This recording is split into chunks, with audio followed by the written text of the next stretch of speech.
আজকের সর্বশেষ সংবাদে আপনাদের সবাইকে স্বাগতম। শুরুতেই সংবাদ শিরোনাম। পিজন ভ্যানেই নারী ধর্ষণ, তাপমাত্রা কমাতে যেসব পরামর্শ দিলেন হিট অফিসার বুশরা। তাপপ্রবাহ অনলাইন ক্লাসের সিদ্ধান্ত ঢাবির। জাতীয়তাবাদী আইনজীবী ফোরাম থেকে ব্যারিস্টার খোকনকে অব্যাহতি। এবার বিস্তারিত।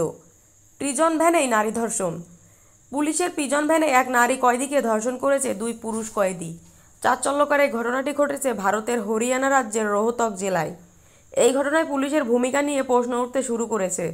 জানা যায়, নির্যাতিত ওই নারী কয়েদিকে চিকিৎসা করাতে হাসপাতালে নিয়ে যাচ্ছিল পুলিশ। সঙ্গে ছিল আরও দুই পুরুষ কয়েদি। চিকিৎসা সেরে ফেরার পথে এই ঘটনা ঘটে। দুই অভিযুক্তের বিরুদ্ধে মামলা করে তদন্ত শুরু করেছে ভুক্তভোগীর দাবি, রোহতকের পিজিআইএমএস হাসপাতালে চিকিৎসা চলছিল যার ফলে পুলিশ ভ্যানে করে হাসপাতালে চিকিৎসা করাতে নিয়ে যাওয়া হচ্ছিল তাকে। তার সঙ্গে ভ্যানে ছিল আরও দুই পুরুষ কয়েদি। চিকিৎসার পর ভ্যানে অপেক্ষা করছিলেন তারা। পুলিশ তখন ব্যস্ত ছিল চিকিৎসা সংক্রান্ত কাগজপত্র গোছাতে। এই পরিস্থিতির সুযোগ নিয়ে দুই কয়েদি ঠান্ডা পানীয় খেতে দেয় নারীকে। এরপর অচেতন হয়ে পড়ে মহিলা। সেই সুযোগে গণধর্ষণ করা হয় তাকে। পুলিশের সূত্রে জানা গেছে, গণধর্ষণে অভিযুক্ত ওই দুই কয়েদির নাম মনীষ ও সতীশ। দুজনেই ঝিন্দ জেলার বাসিন্দা। আর মাদক মামলায় 10 বছরের সাজাপ্রাপ্ত ওই নির্যাতিত নারী। মানসিক অবসাদের শিকার তিনি, যার জেরে একাধিকবার জেলে আত্মহত্যারও চেষ্টা করেন। বর্তমানে রোহতকের পিআইএসএম হাসপাতালে চিকিৎসা চলছিল তার। এদিকে সেই নারীর অভিযোগের ভিত্তিতে শুরু হয়েছে তদন্ত। যদি এই ঘটনা কবে ঘটেছে তার কোনো তারিখ এফআইআরের দেওয়া হয়নি বলে জানা যাচ্ছে সংবাদ মাধ্যম সূত্রে। যদি এই ঘটনার কথা প্রকাশ্যে আসার পর পুলিশের দায়িত্ব জ্ঞান নিয়ে প্রশ্ন উঠতে শুরু করেছে। প্রশ্ন উঠছে, কোনো পাহারা ছাড়া ভ্যানের মধ্যে কয়েদিকে ছেড়ে দিয়ে কীভাবে চলে যেতে পারে পুলিশ? কয়েদিদের হাসপাতালে নিয়ে যাওয়ার সময় কতজন পুলিশ ছিল তা জানার চেষ্টা চলছে। খতিয়ে দেখা হচ্ছে পুলিশের ভূমিকাও। পুলিশের দাবি, ঘটনার সময় হাসপাতালের কাগজপত্র গোছাচ্ছিলেন তারা। তাপমাত্রা কমাতে যেসব পরামর্শ দিলেন হিট অফিসার বুশরা। রাজধানী ঢাকাসহ সারা দেশে বইছে তীব্র তাপপ্রবাহ। প্রচণ্ড গরমে জনজীবন হাঁসফাঁস। ঘরে বাইরে কোথাও স্বস্তি নেই। প্রখর রোদে পটকাট সবকিছুই যেন উত্তপ্ত। কোথাও সড়কের পিচ গলতে শুরু করেছে। গরমের কারণে হিট স্ট্রোকের মতো স্বাস্থ্য ঝুঁকিও বাড়ছে। ডায়রিয়াতে আক্রান্ত হচ্ছে অনেকে। এর মধ্যে হিট অ্যালার্ট জারি করেছে আবহাওয়া অফিস। পরিস্থিতি যখন এমন, তখন স্বভাবতই প্রশ্ন উঠছে, কী করছেন ঢাকা উত্তর সিটি কর্পোরেশনের চিফ হিট অফিসার বুশরা আফরিন? তিনি গণমাধ্যমকে জানিয়েছেন, দায়িত্ব পেয়ে বসে নেই তিনি। চেষ্টা করে যাচ্ছেন কেন ঢাকায় তাপমাত্রা বাড়ছে তা খুঁজে বের করার। পরিস্থিতি মোকাবেলায় আরও কী ধরনের পদক্ষেপ নেওয়া যায় সেটার চেষ্টা করছেন। তীব্র তাপদাহ মোকাবেলায় বুশরা জানান, এই অবস্থা থেকে সবাইকে বাঁচানোর জন্য তারা নিয়মিত হিট অ্যাওয়ারনেস ক্যাম্পেইন চালাচ্ছে। তিনি আরও জানান, ঢাকা এবং আশেপাশের এলাকায় তাপমাত্রা কমাতে আরও বেশি গাছ লাগানো জরুরি। আমাদের এখানে রাস্তার ধারে 2 লাখ গাছ লাগানোর পরিকল্পনা করা হয়। শুধু গাছ লাগালেই হবে না, সেগুলোর উপযুক্ত রক্ষণাবেক্ষণও করতে হবে। নগরে বনায়ন করা খুব জরুরি। এখানে সেখানে ফাঁকা এবং পরিত্যক্ত জায়গাগুলো আছে, সেখানে সবুজায়ন করার দিকে আমরা নজর দিয়েছি। আমাদের এখানে আরও অনেক পার্ক এবং সবুজ ঘেরা জায়গা দরকার। তাতে তাপমাত্রা যেমন কমবে, তেমনি পাখিসহ নানা প্রাণী ফিরে আসবে। ব্যক্তি উদ্যোগে ও নগরবাসীকে পরিস্থিতি মোকাবেলার আহ্বান জানিয়েছেন চিফ হিট অফিসার।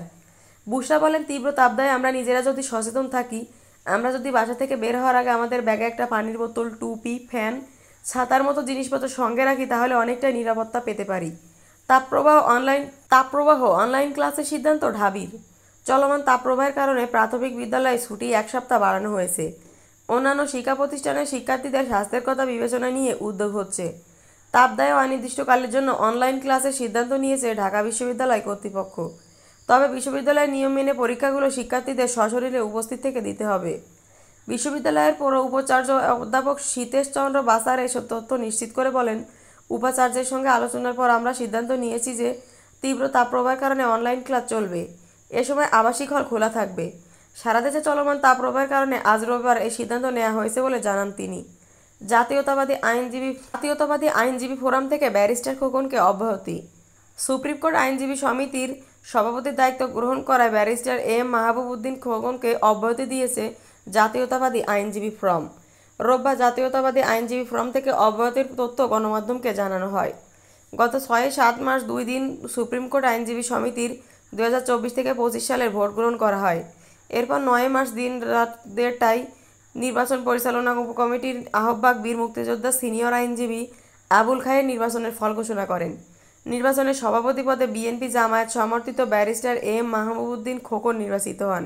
অন্যদিকে সম্পাদক পদে আওয়ামী লীগ তথা সরকার সমর্থিত বঙ্গবন্ধু আওয়ামী আইনজীবী পরিষদ থেকে অ্যাডভোকেট শাহ মঞ্জুরুল হক নির্বাচিত হন। নির্বাচনের সম্পাদক, 2 সহসভাপতি, 2 সহ সাধারণ সম্পাদক, কোষাধ্যক্ষ ও সদস্য পদে আওয়ামী লীগ সমর্থিত বঙ্গবন্ধু আওয়ামী আইনজীবী পরিষদ তথা সাদা প্যানেলের 10 জন প্রার্থী বিজয়ী হয়েছেন। অন্যদিকে সভাপতি সহ অন্য 3টি সদস্য পদে 4 জন বিএনপি জামায়াত সমর্থিত জাতীয়তা আইনজীবী ঐক্য প্যানেলের প্রার্থীরা বিজয়ী হয়েছেন। ফলাফল ঘোষণার পর ব্যারিস্টার এম মাহমুদউদ্দিন খোকনকে সভাপতির দায়িত্ব না নেওয়ার আহ্বান জানায় জাতীয়তাবাদী আইনজীবী ফোরাম।